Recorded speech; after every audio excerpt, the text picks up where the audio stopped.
Hello, this is Andrine, a Jewish American priestess. I'm coming to you today with a Hebrunes reading. And today we're going to be looking at keys. We're going to look at the keys to the questions that we are asking today. This is a set of keys that I obtained this morning at the Mercatino here in Siena, Italy. I was looking for keys in order to do a repair on this desk that I purchased at that Mercatino several years ago, 4 years ago or so. And in the meantime, somebody has damaged the inlay. So my idea is to set some keys into these inlaid spaces and repair that with some kind of resin. So I went to the Mercatino looking for keys of a very small sort.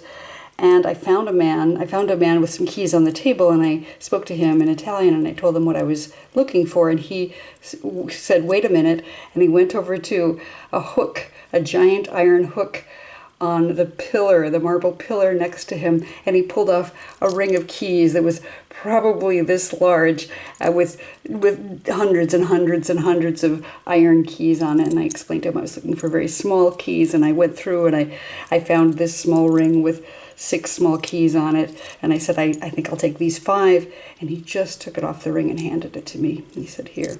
And I said, no, let me pay you. And he said, no, take them. So I was gifted these wonderful keys this morning, and I am inspired to do a reading with these keys. And so the idea I have today is to choose 3 keys, and I will introduce you to each of them. And then you get to choose a key, and based on which key you choose, we will do a reading using the golden Botticelli tarot deck and the Hebrunes themselves as well. So I'll set these off to the side, and let's take a look at our keys today. So these are the 3 keys that I've chosen for your readings, and the first one is this very small flat key. And it looks like this.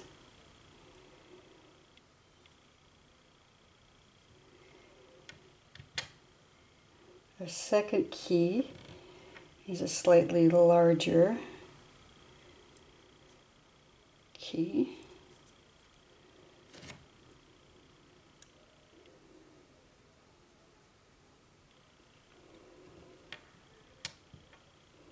And our third key is sort of a medium-ish key. It's larger than the first, smaller than the second. And it looks like this. So take a moment, and you can pause if you need to choose which one of these 3 keys is calling to you today to give you the answer to the questions that you have today. And you're welcome to choose more than 1 key if you have more than 1 question and would like to get an answer. And I will put timestamps down below for 1, 2, and 3. And then you can click on those timestamps and it'll take you directly to your reading. And I will see you there.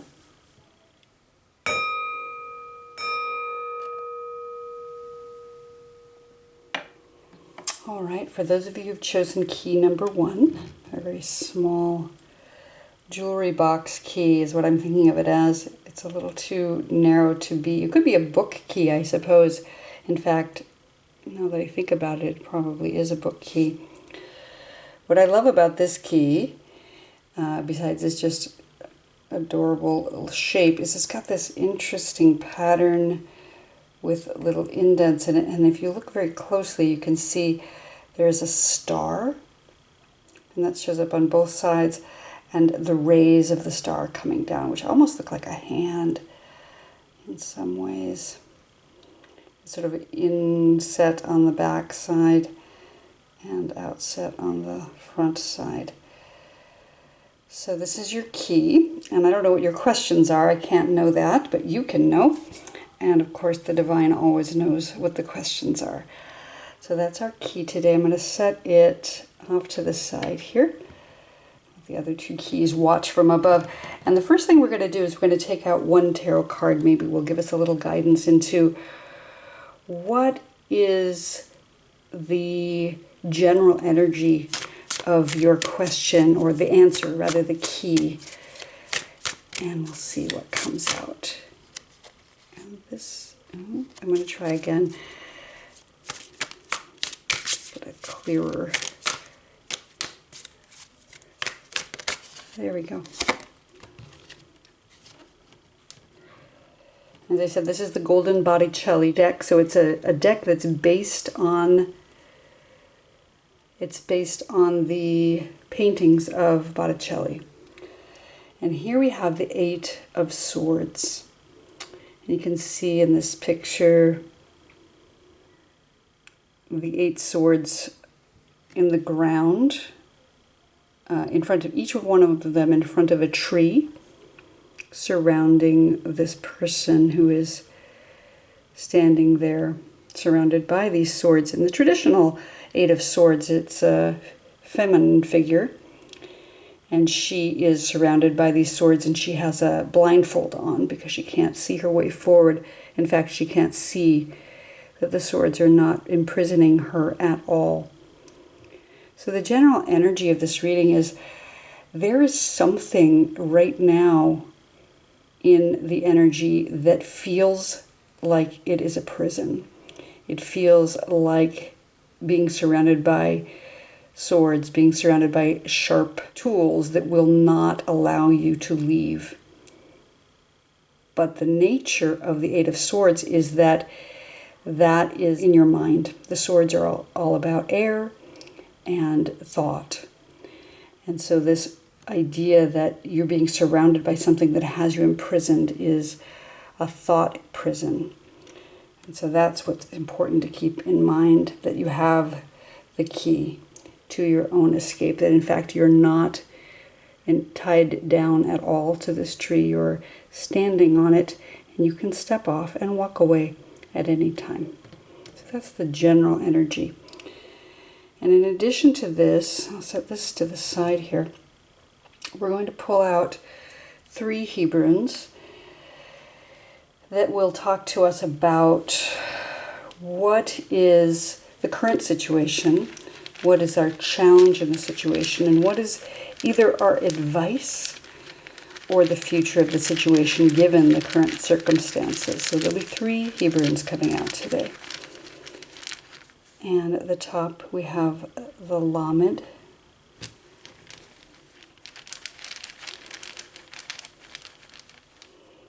In the center we have Shin.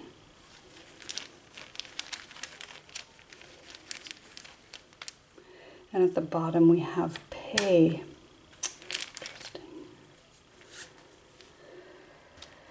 So as I take a look at this entire situation here, what I'm seeing is the Lamed at the top represents, it's interesting, it represents in my reading of the Hebrunes the Star card, which is about reaching up with hope toward the answers, toward the divine. And the fact that we have the key here that has the star on it seems very significant.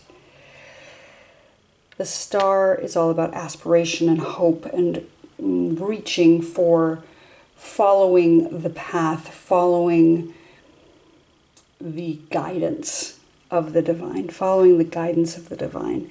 And the Lamed itself is the letter that is about teaching and learning. So we have this concept of learning what we need to learn, and then turning around and teaching what we've learned to others to help us reinforce that which we have learned. The Lamed is the only letter in Hebrew which reaches above the line, and it has that idea of reaching up with hope, with the desire to learn more from divinity.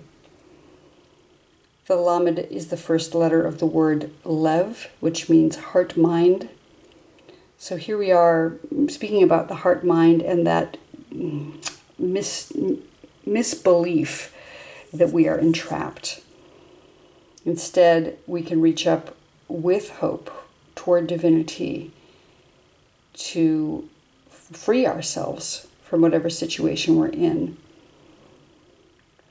The Lamed is also the letter that corresponds to the digestive system in the body, the intestines. And to that end, it speaks to the idea of taking in information and knowledge and food and emotion and discerning what is useful for nourishment and what needs to be discarded. So that's where our current situation is. We're learning what we need to learn. We're learning about our situation. We're learning that perhaps it isn't what it seems. We're assessing the information, digesting it, discerning what's useful, and releasing what isn't. That's our current situation. The challenge in the situation right now is the letter Shin, and the letter Shin is the mother letter of fire. The mother letter of fire speaks to the summer in the year where I am in the northern hemisphere. It is summer, and it is the hottest summer in recorded human history so far. So we're struggling with the heat right now. We're struggling with heat, and that can be metaphorical heat as well. But right now, for me, it's physical heat. It's been up in the high 90s every day where I am, and it's going to get up hotter for the next 3 days. It's supposed to be in the hundreds. It's quite warm, and it makes it difficult to think sometimes we've got that much heat going on. Shin corresponds to the head in the body, and it is the letter that represents all things hot. So it could be passion and love, but it also could be anger and frustration.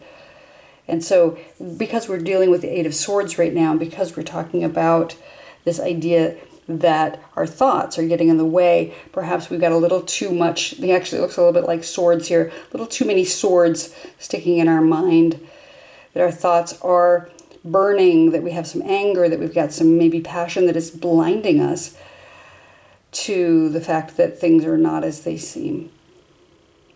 That the key to this, the key to dealing with fire, is to bring in a little cooling. The Shin is the number 300 in Gematria. 3 is the letter Gimel, which is about movement forward, and 10 times 3 is 30. 30 is the Lamed. So we have 30 here, we have 300 here. And so it's speaking to movement, the heart mind, and the moving of our heart mind, and then that rushing, raging fire that is the Shin itself. So something is really burning here. Something really wants to move. The other important thing to remember about the Shin is that it also begins the word shalom, which is wholeness. It's going to bring us back to a sense of wholeness if we can find our way through the fire. Fire is a cleansing element in that it can take what is currently there and burn away everything that doesn't matter. And Shin being a cleansing element also speaks to the idea of return, shuva, that which brings us back to ourselves, brings us back to the knowledge that we are protected, that we are not entrapped. The Shin reminds me of the Ziz, which is a mythological bird in the Talmud, much like the phoenix. It was said to be a bird that was riding on the Ark of Noah, was given the gift to live forever, and it would burn itself up and rise from the ashes.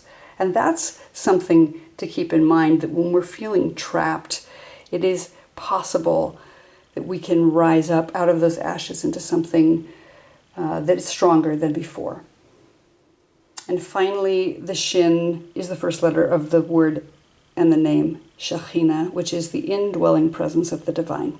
Something to remember when we're going through these really challenging times. As we've been reaching up with heart toward the divine, the indwelling presence is always here with us, even in our challenges, and maybe especially in our challenges, to remember that the Shekhinah, the indwelling presence, is here. She exists in all things on earth, that she exists in us, in the trees, and in each of the swords as well.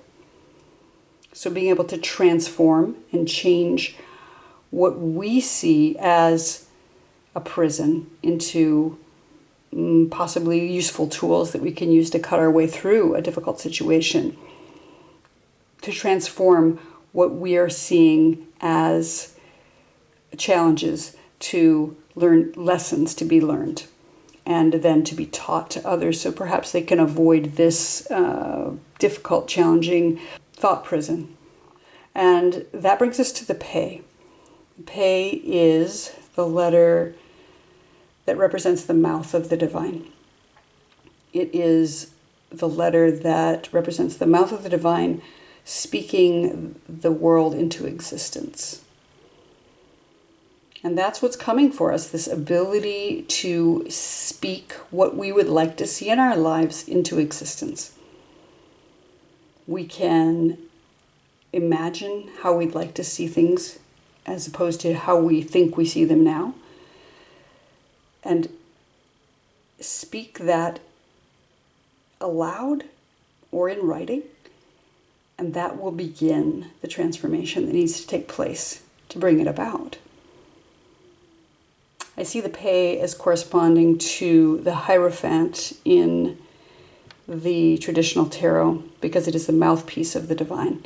It is that, again, mouth of the divine that is speaking forth what needs to come into the world. And Pei is a spiral. You can see that it's got that spiral shape to it.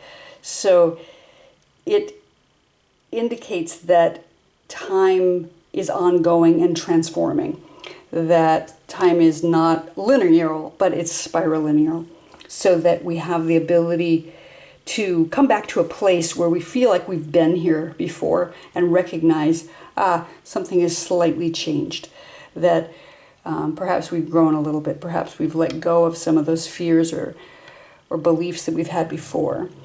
Perhaps it's a different season than it was the last time we felt like we were in this particular sticky situation. And the Pei is the number 80 in Gematria, 80 being the number 8 times 10. 8 is the number which represents that infinity loop.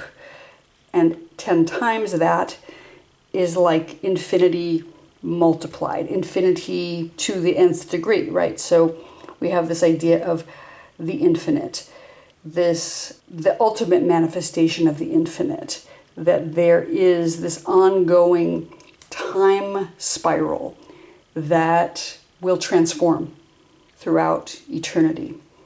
And that eternity is where we all exist, regardless of the fact that we feel like we're in some kind of linear time frame. And the Pei is also the binary transformation of grace and ugliness. And to that end, I think of it in terms of where do we land on that continuum between what we perceive as ugly and frightening and that which we perceive as beautiful. And how can we transform and change that over time? How can we see something that we perceive as frightening or imprisoning and use our words and our imaginations and our hearts to transform that into something that is beautiful, something that is useful, something that is full of grace? And that may require communication, that may require using our voices in order to create what we'd like to see in the world. That's the key here. Using our own voices, finding our voices, speaking up, using our imaginations to release ourselves from these thought prisons. So as we are staying in our position of learning and teaching, using our heart-mind to feel in our bodies how our thoughts are impacting us. We're reaching up toward divinity with heart to find the keys to get ourselves out of this prison. That our challenge here is the heat, the anger, the fear, maybe a passion that is blinding us to what's true. But knowing also that we have the Shekhinah here to help us burn away the dross, to help us burn away that which is not serving us and help us to rise up and return to ourselves, to transform ourselves back into something that is full of heart. And one way that we can do that, or that we'll find our way through, is to speak what we'd like to see in the world, to transform our thoughts of ugliness into thoughts of beauty, to reach for those keys, to know that although it feels like we maybe are in the same place that we were before, that we're in an infinite spiral, and it's ideally that we're spiraling up and out of anything that is challenging for us, and that soon we'll find our way free of this difficult situation, reaching out with the key, with the star that's on that key, knowing that that will guide us through, and that soon we can just step out of the forest, use the tools that we need to do to transform our situation. So for those of you who chose key number 1, this has been your reading for today. I hope you found it useful, and if you did, please like and subscribe to my channel, and I'll look forward to seeing you here again next time. Shavua Tov.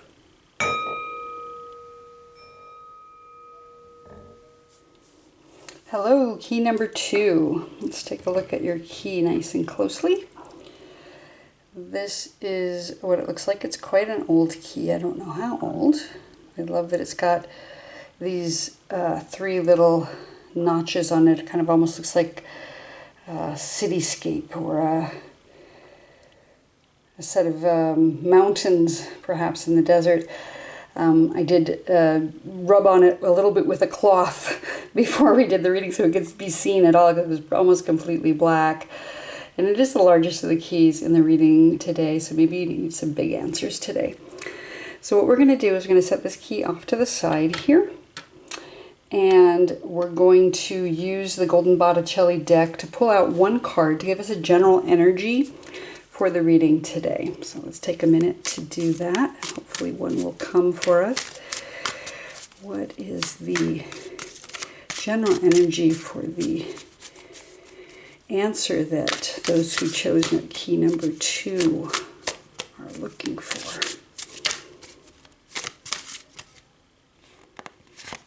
There we have it. And the Golden Botticelli deck is based on the paintings of Botticelli. And here we have, oh, the Magician. Very wonderful. So the Magician is, of course, card number 1 in the tarot. And you can see the Magician at his craft here. He has all the tools that he needs to do the magic. You can see he's got several cups. Usually, traditionally, the Magician has a cup and a coin and a sword and a wand. Interestingly, in this deck, he has several chalices. He has a cup, 2 cups, a container, and what is this down at the bottom here? Maybe a shell? Yeah, possibly a coin. But I do not see a sword or a wand. I love his beautiful robes, which are yellow and with the gold. And I love the astrolabe up here, this globe that he has up here at the upper right, of course, and books with illustrations in them as well. Oh, and of course, yes, the infinity symbol on his hat. That's one of the signs of the Magician here, is the infinity loop. If you can see that here. There you go. So this is your general energy. You're the Magician. You have all the tools. You have every tool that you need. You have every key that you need to open the door. So I'm going to set our Magician off to the side here. And we're going to pull out 3 Hebrunes to give us further guidance for your answers, the keys to your question here. Although it seems like you already know what you need to know. Maybe you just don't see it yet.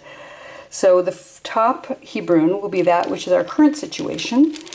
The central will be the challenge in our situation, and the third will be the outcome given the current circumstances, and maybe a piece of advice. We'll see. All right, let's give you Hebrune for the top. What is our current situation?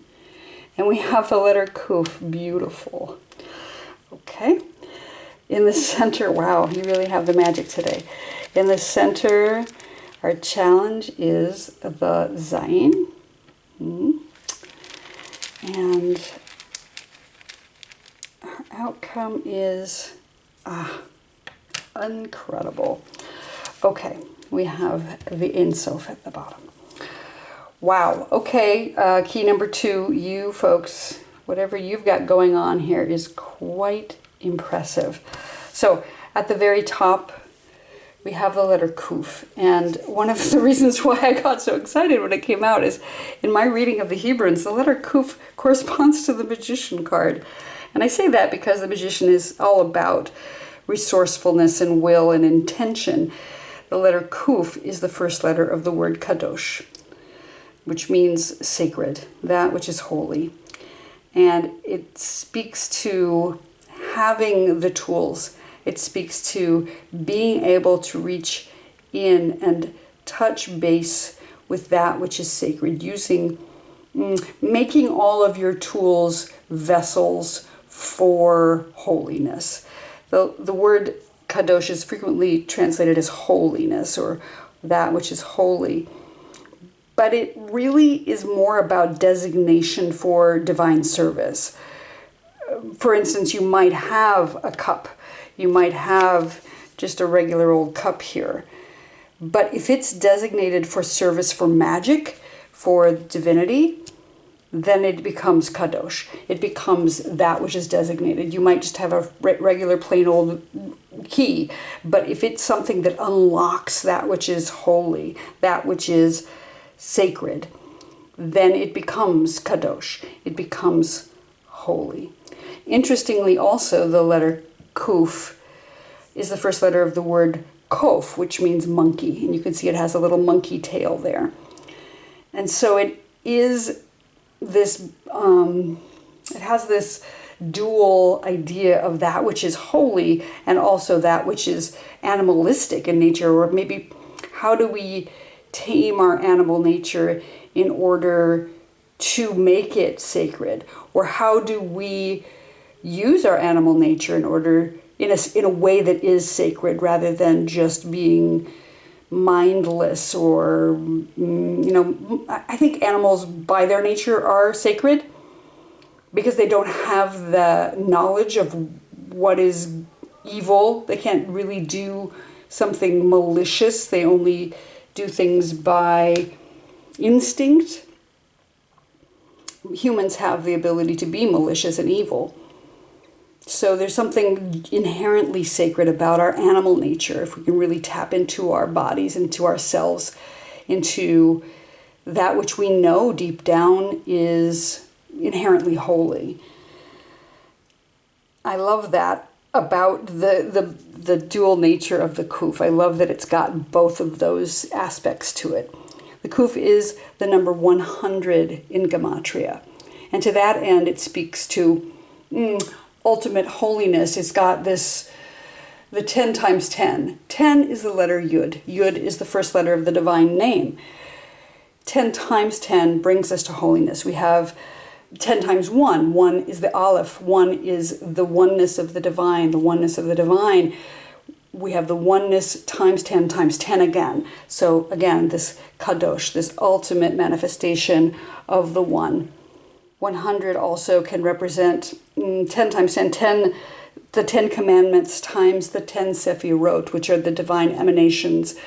The 10 commandments are like restrictions that we have that help to guide us along a path that say don't do this and don't do that.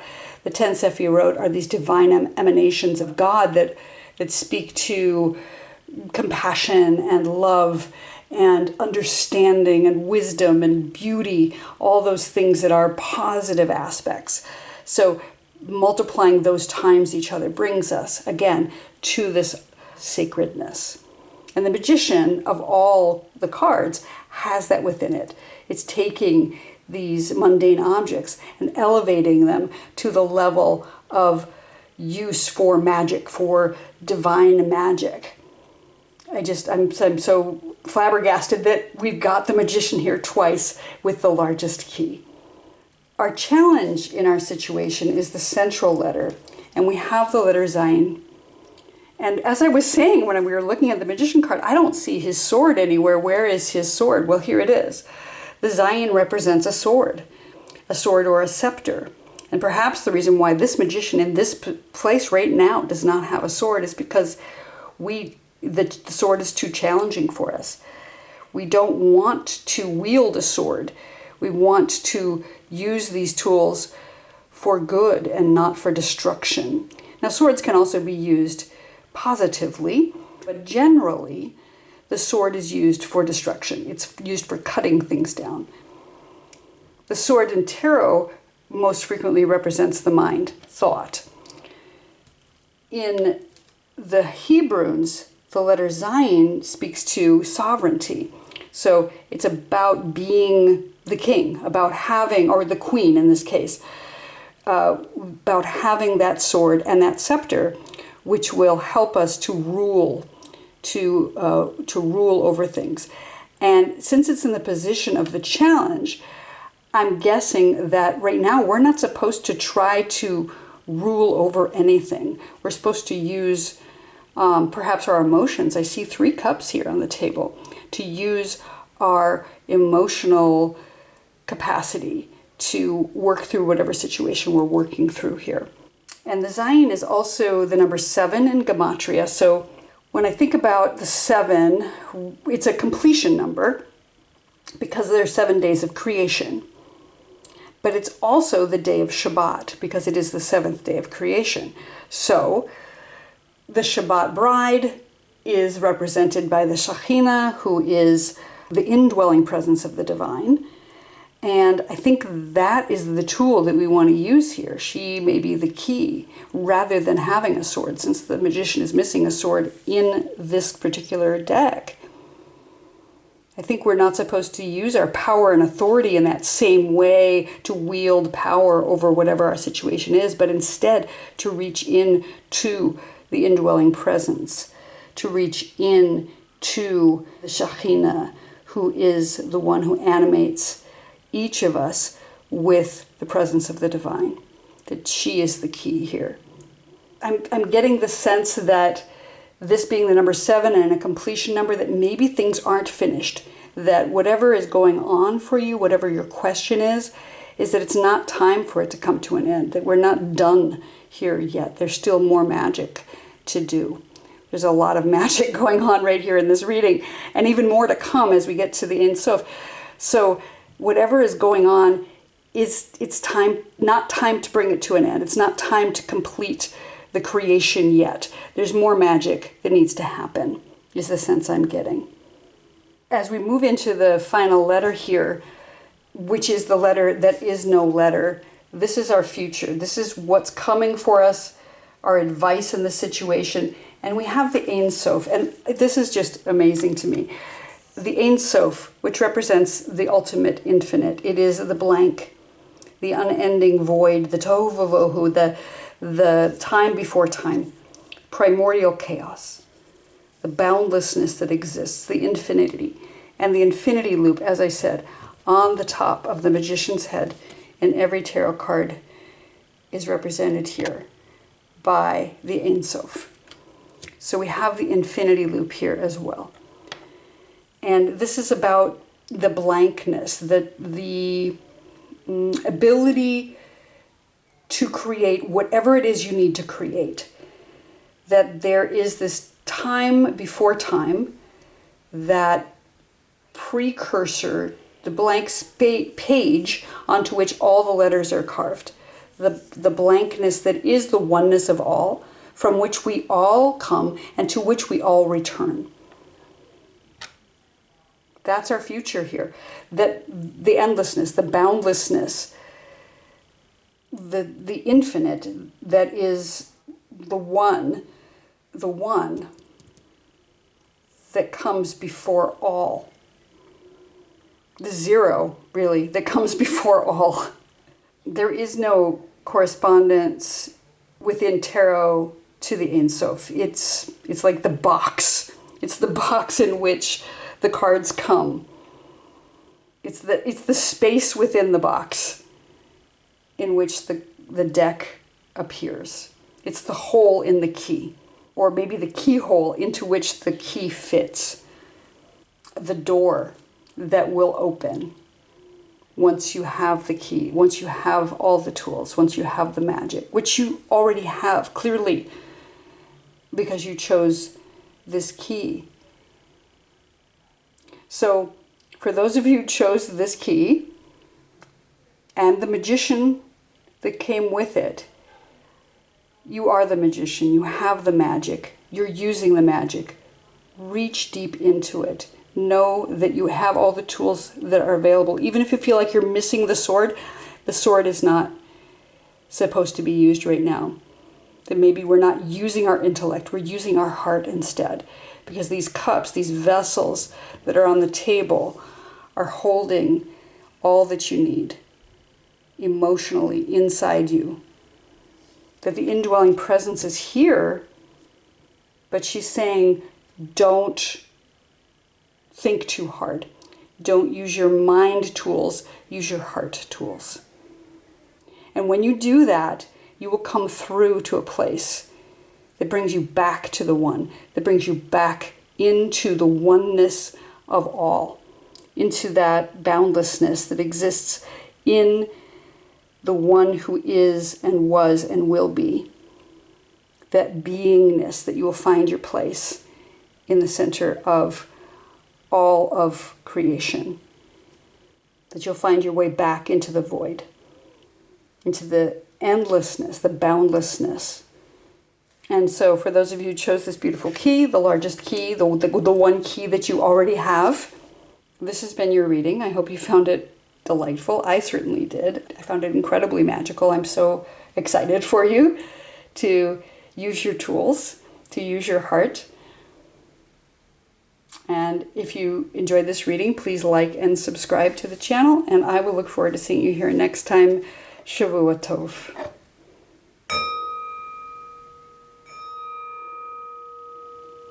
Hello, those of you who chose key number 3. Let's take a little look at your key here. We have this small key. It looks like it's almost to a jewelry box or some kind of very, very small lock. I like this one in that it's got these little notches in it.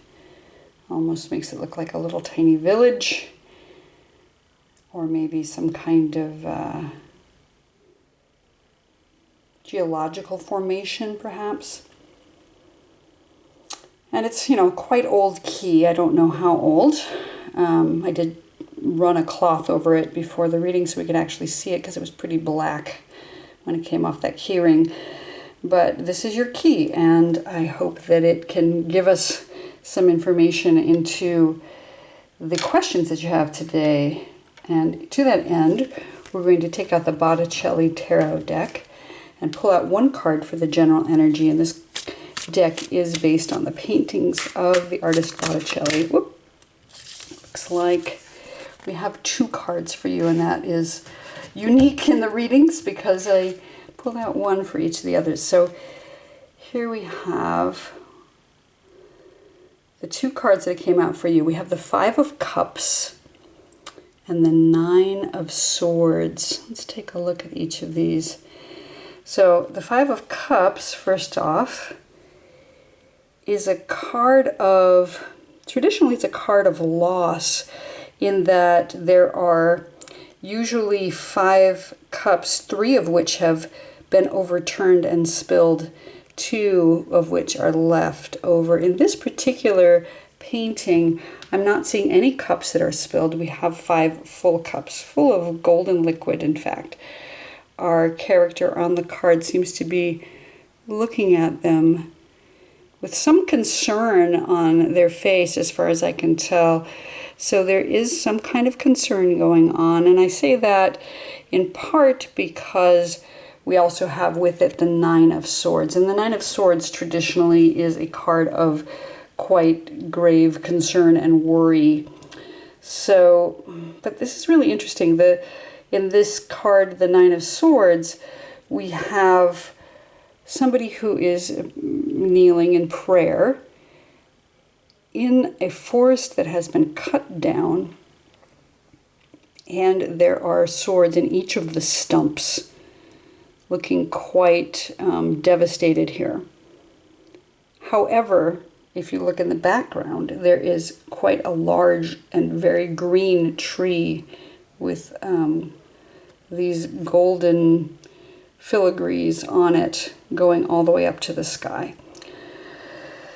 So with these two cards together, the Five of Cups and the Nine of Swords, it seems like there is a general energy of concern. There is some worry that even though the cups are not overturned, this person looks quite concerned that they will turn over.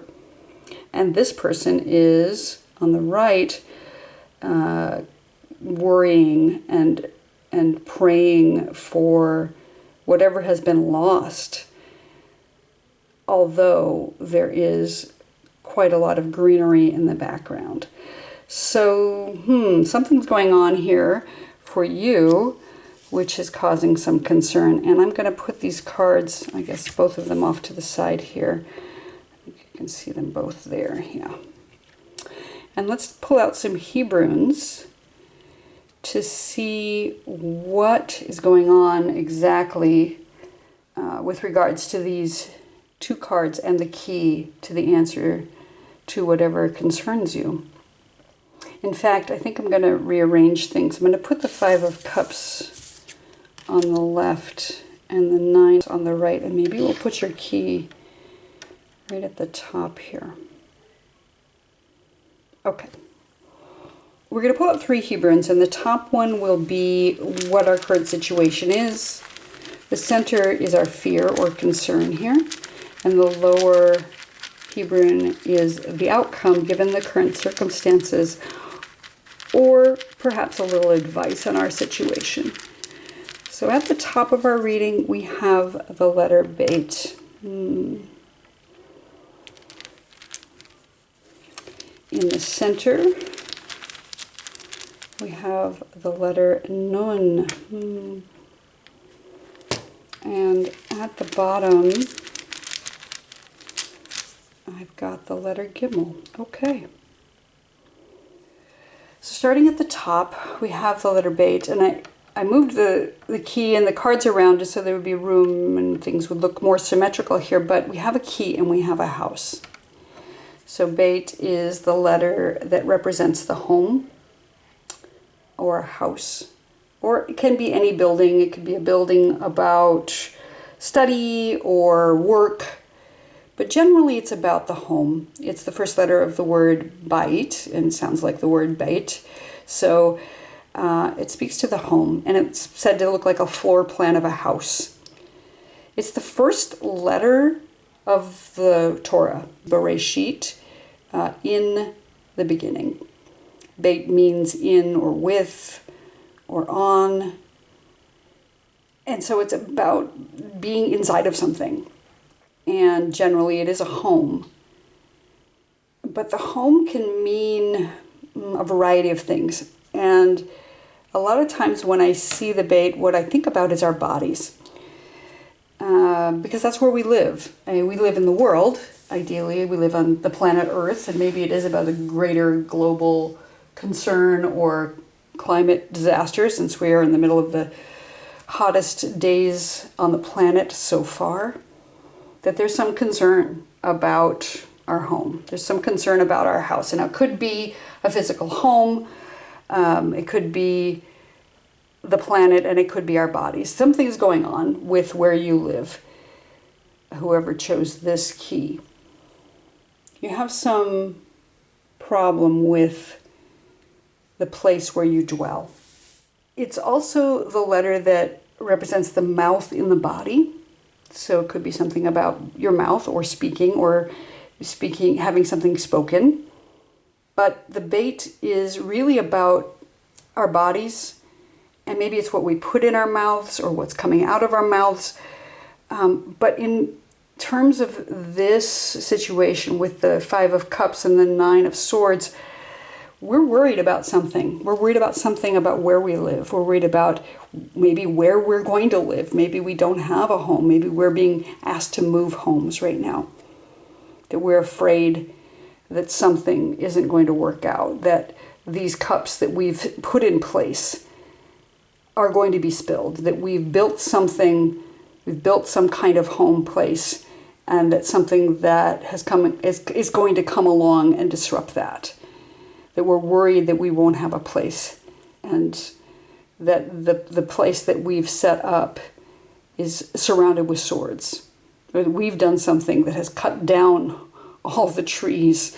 I mean, I'm just keep thinking about the planet and the climate crisis.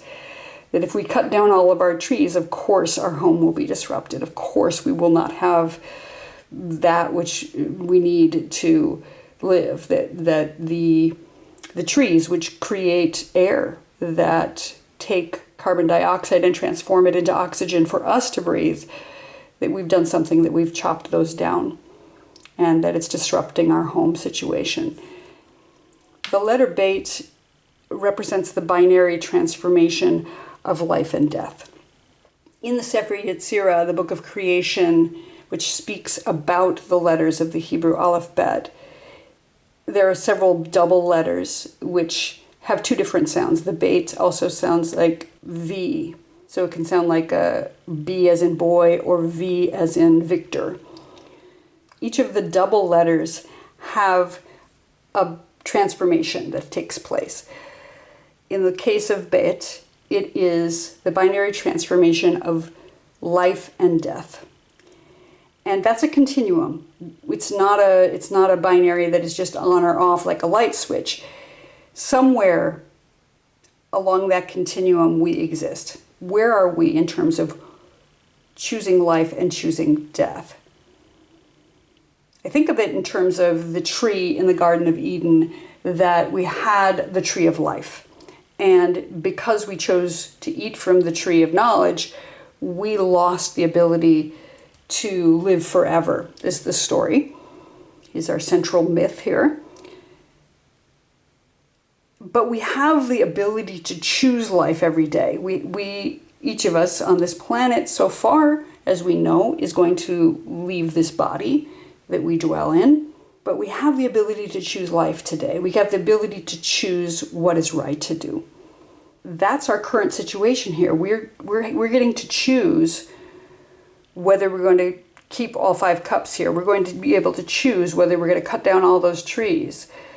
We don't have to spill those cups. We don't have to assume that just because some cups are spilled that the rest of them are garbage. We get to choose every moment life, and we are implored to do so. We get to choose to stay dwelling in our bodies most days. One day we will not have that choice. But until we don't have that choice, the right choice, the key to things, is to choose life. It's interesting also that the Beit is the number 2, and we had 2 cards that came out. Unlike any of the other readings, this reading gave us 2 tarot cards. The Five of Cups. Fives tend to be really difficult cards in tarot. They tend to be about challenges. And nines are about things almost finishing. In the case of the Nine of Swords, there is something that's been incredibly painful that's about to come to an end. Maybe something that's been painful about your living situation, that it's time to conclude. Whatever transformation that is happening in your living situation. Maybe you've been having an illness that has been incredibly painful. It's almost over. It's almost over. It's time to stop worrying and choose life, is the message I'm getting here from the Beit. Our central letter, which is the challenge here, is the letter Nun. And the letter Nun is the letter that represents humility.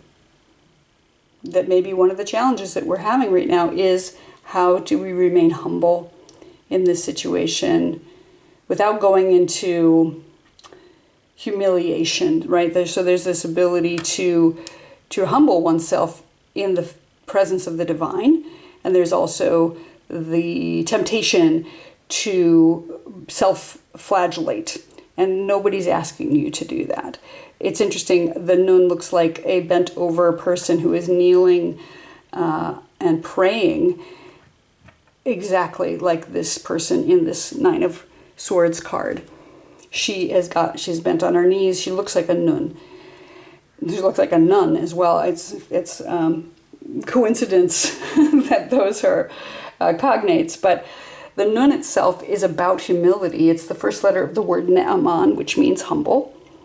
It's also the first letter of the word Nes, which means miracle. So there's a challenge here. There's a challenge with humility. There's a challenge with remaining humble, maybe with remaining faithful to a situation, because it's about loyalty as well as humility, remaining loyal to the divine, maybe remaining loyal to a situation, even though it's challenging. But there's also the idea of a miracle here, that the challenge here, maybe the fear is that the miracle won't come through. But the idea of a miracle is here, right here in the center, right in the challenge. Right in the challenge with humility, we have the potential for a miracle to occur. That maybe we'll find the key that will open the door to our home, to our bodies, to our health, to the place where we want to live in peace. Nun is also the foundation of locomotion in the Sefer Yetzirah. Each of the letters has either a binary transformation or a foundation of some sort. Nun represents locomotion, and that's not the idea that you're just tearing off. That means you're starting slowly, that you have to build up speed as you go. That it's not about running away, it's about gradually building up speed and endurance and staying humble and staying loyal to your situation. So there's a challenge here with this. There's a challenge with remaining humble. There's a challenge with accepting perhaps the miracle in the difficulty, and also with that gradual building of momentum that's happening right now, or that needs to happen for you to get through whatever the challenging situation is. And our final letter in the reading, the outcome letter, is the letter Gimel. So interestingly, unlike the Nun, which is about gradual momentum, Gimel is about walking forward, possibly even running forward. So the ability to move forward will come to you as you get through the situation, is what I'm seeing. Gimel is the letter that means camel or foot, and it's about walking forward toward justice.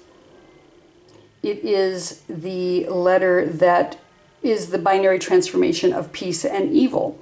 So as we spoke to here, this binary of life and death, having to do with the tree in the garden, of the tree of life, Gimel is the other tree. It's the tree that gives us the knowledge of that which is good and that which is evil, that which is whole and that which is broken. So we have this knowledge. Because we chose to eat from the tree of the knowledge of good and evil, why not use that knowledge to move forward, is how I see it. So moving forward, walking toward justice, and justice comes because Gimel is the letter that rules over the planet Jupiter in the sky. Jupiter in Hebrew is translated Tzedek. Tzedek is justice. So we're running toward justice. We're setting forth on a path that will lead us toward justice. So although things are challenging right now, it's almost finished, whatever it is. Although we have fear losing what we've built so far, know that the outcome brings us to forward movement and to the idea of righteousness. That even though we've chosen the knowledge of the tree of good and evil over the tree of life in the garden, we use that knowledge and it will bring us toward justice. That we have the ability to know what is whole and what is broken, and maybe how to even repair that as we move forward. That we're having difficulty starting, perhaps, getting that momentum and moving forward. But once we do, we'll move forward quickly. and will move forward consistently toward justice. So for those of you struggling right now with this concern that you've lost the thing you've built, that something has been destroyed irrevocably, you can know that there is a key, that if you can reach down into your humility and start momentum forward, that you can find the home that you've been looking for, that you can find the home in yourself, in your own body. And that when you do that, you will move forward quickly toward righteousness. And that is the key to your situation, that you don't need to be afraid anymore. That if you can find your humility, you'll move forward quickly and find your home, find your comfort in your body, in the world, and in your home. And so for those of you who chose the third key here today, this has been your reading. I hope that you found it useful. If you did, please like and subscribe, and I will look forward to seeing you here next time. Shavua Tov.